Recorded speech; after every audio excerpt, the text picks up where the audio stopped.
CJ Flyer back with another YouTube video. This year's Rookie of the Year race has generated some of the goofiest conversations I have ever seen around this award. We got Cooper Flagg and we got Con Knipple. Now, I know what folks are going to say. They're going to be like, oh, you've historically been a Mavs fan, so of course you think Cooper Flagg should win the Rookie of the Year.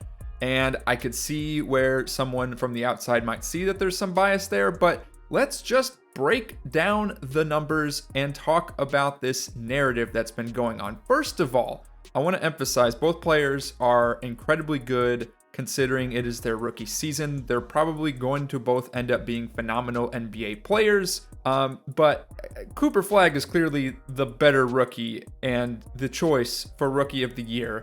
And I don't really think it's as close as people are making it seem. Like, yeah, it's, both players are putting up impressive stats. There's impressive cherry-picked stats and other types of historical phenomenons going on here. So let's start with Con Knipple.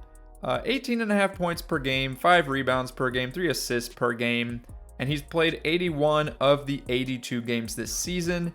He has led the Charlotte Hornets in total points scored across the entire season. Again, attribute part of that to the fact that he's played 81 out of the 82 possible games, of course. And on top of that, he leads the NBA in total three-pointers made. It's the first time a rookie has ever done that. Now that might sound very impressive, and since we are in the modern age of the NBA in which three-point shooting is very abundant, you might assume that Con Knipple's three-point total for this season, considering he is the NBA leader in three-pointers made, you'd think he's probably got to be somewhere in the top 10 all time, right?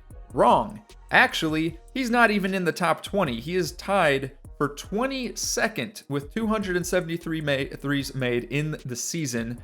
Of course, the top 20 largely consists of Steph Curry. You also got Clay mixed in there. You got Paul George, Buddy Hield, Luka, and then some other role players like Malik Beasley, Dante DiVincenzo. I forgot to mention Anthony Edwards. He's also in the top 10 for three-pointers made in the season. That being last season, in fact, he had made 323s. So again, it's impressive that Con Knipple is currently leading the entire league in three-pointers made for this year's NBA season, but it's not like he's anywhere close to being towards the top of the top, which in my mind really it makes it less impressive.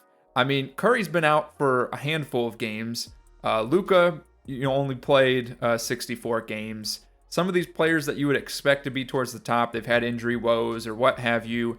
And so that kind of opened things up for Con Knipple to step in and get towards the top and lead the league this season. But again, he's only tied for 22nd all time. And we're in the modern age of the NBA. I would have expected, with all this hype around this narrative, that people keep pushing that, oh, he must have cracked 300 and gotten into the top 10. But no, he hasn't. And again, I'm not saying it's not impressive, but the fact that this keeps getting pushed as a narrative as to why he should win Rookie of the Year is just kind of, I don't know. If anything, it just proves that he's NBA ready in his rookie season. And if it weren't for the fact that there's Cooper Flagg to compete against, then yeah, sure, give him Rookie of the Year. But we got Cooper Flagg. We're not, Con Knipple doing this doesn't make him the Rookie of the Year, in my opinion. Something else I want to talk about with Con Knipple, of course. Like I said, he led the Charlotte Hornets in total points scored in a season for his team. And again, a large part of that, of course, being the fact that he played 81 out of 82 games. Now, of course, sometimes availability is the best ability. In this case, I mean, obviously it plays a part into deciding whether or not you choose Cooper Flagg or Con Knipple for Rookie of the Year. But we're talking Cooper Flagg 70 games played versus Con Knipple 81.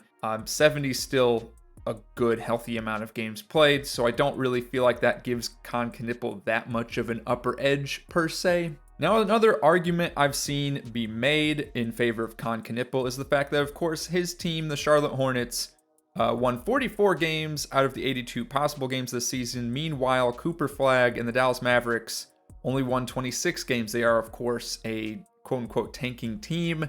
It's been a very strange season, to say the least, for them. But nonetheless, yes, the Hornets are doing, much, much better than the Dallas Mavericks. They're going to be in the play-in. So there's going to be some postseason play. Meanwhile, the Mavs are just kind of sitting back and waiting for the draft to happen. Now, I see this being made as an argument to why Con Knipple should win Rookie of the Year over Cooper Flagg. Forget all other stats for a moment, and I just want to talk about past Rookie of the Year winners in regards to team success. First of all, before I go through them, let me just emphasize, I think it's incredibly weird that not only now this Rookie of the Year conversation this year, but the MVP award, that for some reason team success has to play a part in it when it's the most valuable player or it's the best rookie. Why does team success have to have such a significant, influence on choosing the award winner? It just kind of baffles me. That being said, past Rookie of the Year winners, you got Victor Wembanyama winning it a couple years ago. His Spurs team, 22 wins. The runner-up, Chet Holmgren, with the Thunder, of course, 57 wins. Got another example here, LeBron James. You might have heard of him. Back in the early 2000s, won Rookie of the Year. His team, the Cavs, went with 35 wins out of the 82-game season. And then you got Carmelo Anthony's team, the runner-up, the Denver Nuggets, 43 wins. So again, it's like, what is this comparison we're making here? This wouldn't be the first time that the Rookie of the Year's team has a worse record than the runner-up. Now, I've seen some arguments made online to say, well, those examples that are being provided, the Rookie of the Year winner and the runner-up are like the same type of player. It's okay, but what, I'm just, the context here. Let's stick with the context. Why does team success matter for choosing who the best Rookie of the Year is? Let me ask this question for anyone that thinks Con Knipple should win. If we took just, let's say you're an NBA GM and you're trying to, strategize for the next 10 years. If you had to pick any rookie in the league, who are you picking to be the centerpiece of your team? Are you picking Cooper Flagg or are you picking Con Knipple? I don't think you're picking Con Knipple. I mean, that's just my assumption. Cooper Flagg led the Mavs in total points across the season, total rebounds, total assists, total steals. He was second in blocks to Daniel Gafford. I mean, who are we kidding here?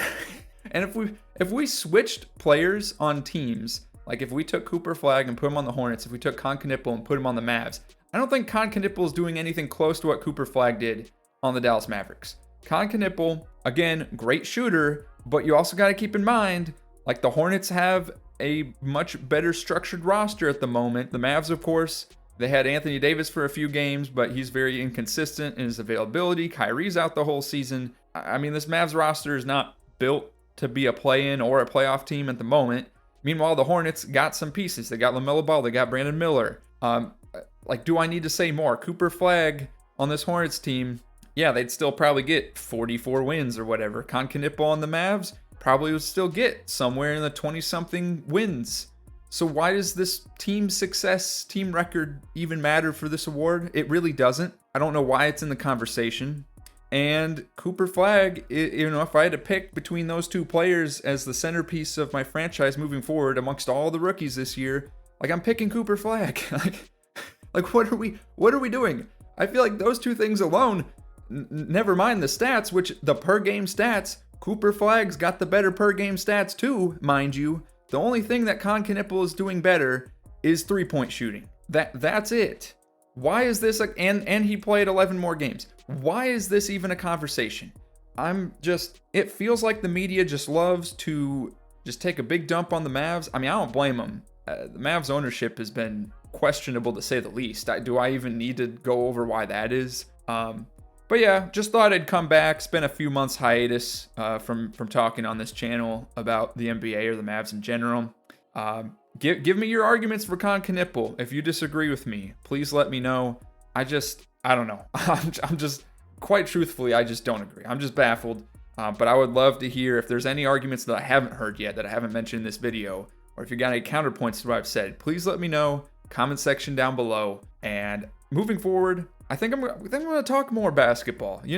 We've been away for a little while. I got opinions to share. And part of that, of course, being away was because, after the Luka trade happened, I just became a bit disengaged, so to speak. But I'm slowly working my way back into it. So we'll be talking some more basketball coming up. Let me know what you think.